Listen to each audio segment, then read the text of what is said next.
Vikings are pretty cool.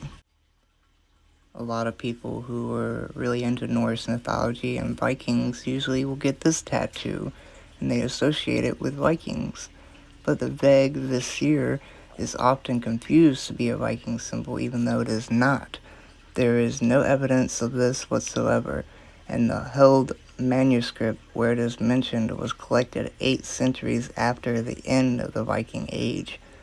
Most evidences says this is actually an Icelandic symbol and had no relation or connection to Vikings as we know it.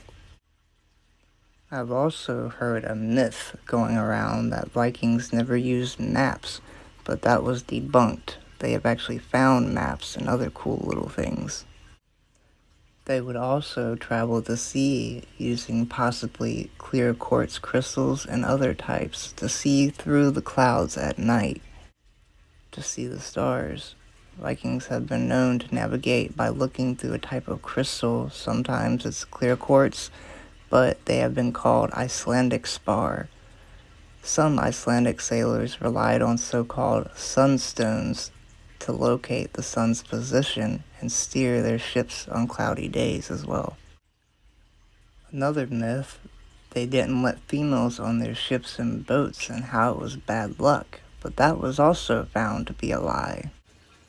In fact, there was entire ships commanded by only females, and apparently lots of cats would journey with them because it is said that they would bring cats on board to keep rodents and mice to a minimum. And Viking druids used to eat Amanita muscaria mushrooms, then pee into cups or the skulls of their defeated enemies and let warriors drink it.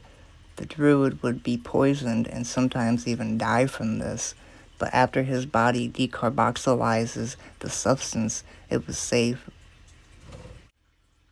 So the warriors that drank the pee would get the psychoactive effects without any negative effects. All the negative effects would go on to the druid. You can decarboxylize Amanita muscaria these days using a pressure cooker. Viking warriors eating the Amanita muscaria and other types of psychoactive mushrooms is the reason we have the term going berserk, because they were called berserkers. And it was said after they would be used so many times in battle, they would be too insane to live amongst their own people, often getting in fights and end up murdering their own tribesmen. And so it was said after a berserker would go berserk so many times, he would have to live in seclusion and solitude. And there is a myth that once they go off into the woods to live alone, they eventually turned into bears.